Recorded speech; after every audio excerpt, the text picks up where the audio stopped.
কয়েকদিন আগে যখন এনসিপি গঠন হয় তখন আপনার দলের বলা হচ্ছিল প্রায় ২০ জন এনসিপিতে চলে গেছেন। সম্প্রতি যখন আম আদমি পার্টি গঠিত হয় সেখানেও আপনার দলের নেতারা গেছেন। তো এটি আসলে কেন চলে যাচ্ছে? মানে আপনি ক্ষমতার স্বাদ দিতে পারছেন না সেজন্য, নাকি আপনার একক কর্তৃত্বের কারণে? কি কারণে? মানে এখন ক্ষমতার স্বাদ নিয়ে যেহেতু আলোচনা হচ্ছে, একটু আপনার মন্তব্য জানতে চাই। আপনাকে ধন্যবাদ। আলোচক সহ দর্শকদেরকে শুভেচ্ছা।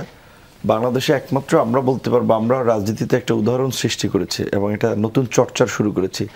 আমাদের দলের যে আমি আহ্বায়ক কমিটির পরে আমরা ২১ সালে ফরমেশনের পরে ২৩শে আপনার জুলাইয়ে একটা কাউন্সিলের মধ্যে দিয়ে সভাপতি নির্বাচিত হয়েছি। আমাদের দল ২ স্তর বিশিষ্ট কাঠামো, একটা উচ্চতর পরিষদ আর একটা নির্বাহী পরিষদ। নির্বাহী পরিষদে আলোচনা হয়, সেটা সিদ্ধান্ত এক্সিকিউশন বা ডিসিশনটা উচ্চতর পরিষদে। আমাদের যে অঙ্গ সংগঠনগুলো ছাত্র, যুব, শ্রমিক অধিকার পরিষদ, প্রত্যেকটা কাউন্সিলের মধ্যে দিয়ে নেতৃত্ব নির্বাচিত হয়। আলাউদ্দিন ভাই রাজনীতিতে যুক্ত হওয়ার আগে আমাদের শুভাকাঙ্ক্ষী হিসেবে আমাদেরকে পরামর্শ দিত। দেশের বাইরে এরকম অনেক তরুণ যারা বর্তমানে সরকারের সাথে যুক্ত, বিকজ ওই আপনার ফ্যাসিবাদের জমানায় আমরা যখন একটা রাজনীতিতে এসেছিলাম, এটাই কিন্তু একটা আলোর ঝলকানি ছিল সেই জায়গা থেকে। এবং বিশেষ করে বিএনপি, জামাতের মতো প্রভাবশালী প্রতিপত্তিশালী দলগুলো যখন কোণঠাসা হয়ে যাচ্ছিল, আমরাই তো টুকটাক ছোট পরিসর হলো আওয়াজ দিয়েছিলাম শিক্ষা প্রতিষ্ঠান থেকে। এবং যেহেতু বাংলাদেশে ছাত্র আন্দোলনের মধ্যে দিয়ে একটা ইতিহাস, গণ অভ্যুত্থান তৈরির ইতিহাস রয়েছে, সেই কারণে অনেকেই আমাদের মাধ্যমে সেই পরিবর্তনটা চেয়েছিল। সেখানে আমরা পর্যায়ক্রমে 2018 সালে সেই কোটা সংস্কার আন্দোলন, 2019 সালে ডাকসু নির্বাচন, 28 বছর পরে হওয়া, পরবর্তীতে 21 সালে একটা দল গঠন করা। এখন আওয়ামী লীগের আমলে বাংলাদেশের রাজনীতি ছিল এক ধরনের, এখন অন্য ধরনের একটা রাজনীতি তৈরি হয়েছে। আমার অভিজ্ঞতার প্রেক্ষাপটে যদি ধরেন, আওয়ামী লীগের এই 5ই অগস্টের পূর্বে আমাকে বিএনপি সাপোর্ট করতো, জামাত সাপোর্ট করতো, সাংবাদিকরা সাপোর্ট করতো, ইন্ডিভিজুয়াল সাপোর্ট করতো, দেশের বাইরের প্রবাসী কমিউনিটি, ফাইন্যান্সিয়ালি, বুদ্ধিভিত্তিক বিভিন্ন ধরনের। এই রেভলিউশনের পরে সেই সাপোর্টটা প্রথমত অফিসিয়ালি যদি ধরেন রাজনৈতিকভাবে বিএনপি জামাতের লোকেরা স্বাভাবিকভাবে করবে না, কারণ এখন তাদের একটা ওপেন রাজনীতির সুযোগ তৈরি হয়েছে, তারা তাদের দল গুছাচ্ছে। আদার্স কমিউনিটির মধ্যে অনেকে চিন্তা করছে যে ভিপি নূরকে সাপোর্ট করলে তো নগদ পাওয়ার কোনো জায়গাটা নেই, তার চেয়ে এখন যে ভিপি নূরের কিছু শিষ্যরা একটা দল গঠন করছে, তারা সরকারে আছে, কাজে তাদেরকে সাপোর্ট করলে কেউ যুব ক্রীড়া মন্ত্রণালয় ধরেন আপনার যুবকদের ট্রেনিংয়ের একটা কর্মসূচি আছে, 400-500 কোটি টাকার প্রজেক্ট, ওইটাতে পাওয়া যাবে।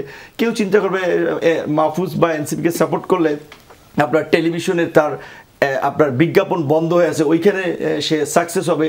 কেউ চিন্তা করে আপনার বিভিন্ন ধরনের কার্যক্রমে কিংবা কোনো এক জায়গায় নিয়োগ, তদবির। বাংলাদেশ তো আসলে আমাদের একটা তদবির এবং বলা চলে দুর্নীতি, একটা সুবিধাবাদী জাতি। আমরা বিপ্লবী জাতি, অভ্যুত্থানকারী জাতি, যাই বলি না কেন, আমাদের রন্ধ্রে রন্ধ্রে, রক্তে রক্তে সুবিধাবাদী চরিত্র।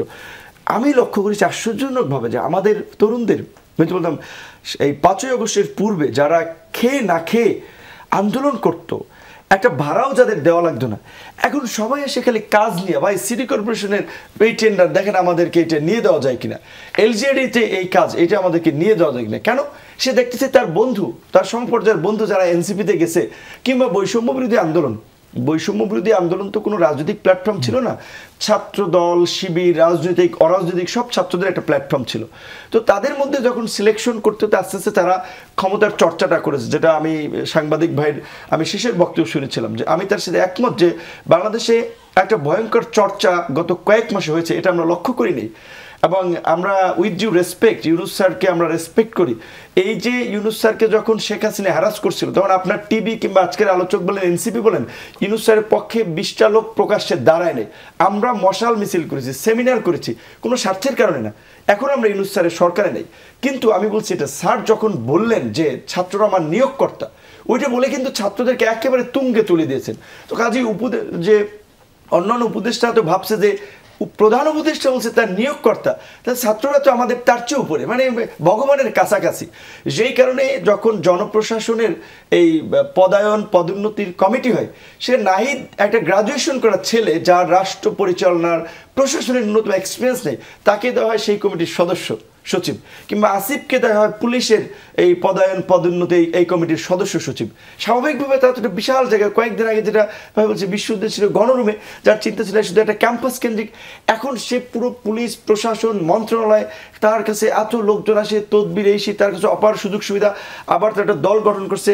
স্যার বলছেন যে নিয়োগকর্তা, কাজী তাদের মধ্যে আর একটা ক্ষমতায় থেকে যাওয়া কিংবা এইভাবেই ক্ষমতাকে কুক্ষিগত করে একটা দল তৈরি করে ক্ষমতায় থেকে যাওয়া, এই প্রবণতা তৈরি হতে পারি, যার ফলে তারা আমার দল না বিভিন্ন দল থেকে, যেমন রাষ্ট্র সংস্কার হাসনাত কায়েমদের ভাই খুবই ভালো সৃজনশীল কিছু ছেলেপেলে ছিল, তারা ওখানে গিয়েছে, আমার দল থেকে কিছু গিয়েছে, অন্যান্য দল থেকে কিছু গিয়েছে, এমনকি বিএনপির দেখা যায় পদধারী না, বিএনপির সমর্থক, বিএনপি তো বড় দল, ওই রকম কিছু লোক গেছে, আওয়ামী লীগের সাথে ছিল তারা কিছু গেছে। এবং এই যে তরুণদের দিয়ে, আনান মাসুদ একজন ছাত্র নেতা, সে যখন চট্টগ্রাম পোর্টের শ্রমিকদের কমিটি উপদেষ্টা হয়, মানে কি ওই পোর্টটা একটা বাণিজ্যিক এলাকা, কিন্তু অনেক ধরনের বিষয় আছে, তো তার বন্ধুরা তো চিন্তা করে মাসুদ এখানে এই পোর্টের চিফ, এখানে টেন্ডার এটা নিয়ন্ত্রণ করতেছে, আমরাও তো একটু চেষ্টা করে দেখতে পারি।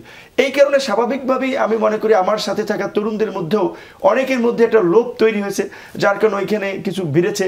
আবার এই যে আরেকটা পার্টির কথা বলছেন, আম জনতা পার্টি, নিজে একটা চোর ডাকাত, মানুষের টাকা মেরে হাজার হাজার কোটি টাকা মাইরে এতদিন জেলে ছিল, এখন সে একটা দল করতেছে।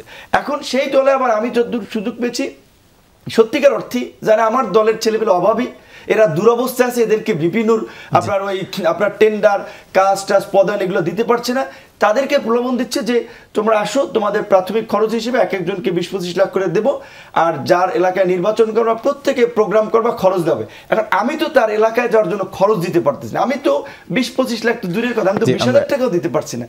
এই কারণে আমি মনে করি যে ওই বামপন্থী সরে এখানে একটু উল্লেখ করবো, এই কারণে যে জাসদ একসময় যে তরুণদের একটা উন্মাদনা বা জাসদের যে মুক্তিযুদ্ধের পরপর সৃষ্টি, শেষ পর্যন্ত জাসদের টপ নেতাদেরকে আমার অভিজ্ঞতার জন্য আমি বলেছিলাম, আপনাদের ফেইলিয়রটা বা এই রকমের এই পরিস্থিতিটা তৈরি হলো কেন? তো শেষ পর্যন্ত সে সময় রাষ্ট্রযন্ত্রের ক্রমাগত দমন পীড়ন, কিংবা তাদের একটা এই যে অনেক বিশ্ববিদ্যালয়ের তরুণ ছাত্ররা পড়াশোনা শেষে তাদের একটা পরিবারের দায়িত্ব নেওয়া একটা বিষয়, কেউ বিয়ে করেছে, এরকম একটা প্রেশার, তো আমি দেখতেছি সেম জায়গাটা আমার দলের লোকেরও সেটা চাহিদা আকাঙ্ক্ষার কারণে অনেককে আমি ধরে রাখতে পারতেছি। এটা ট্রু। জি।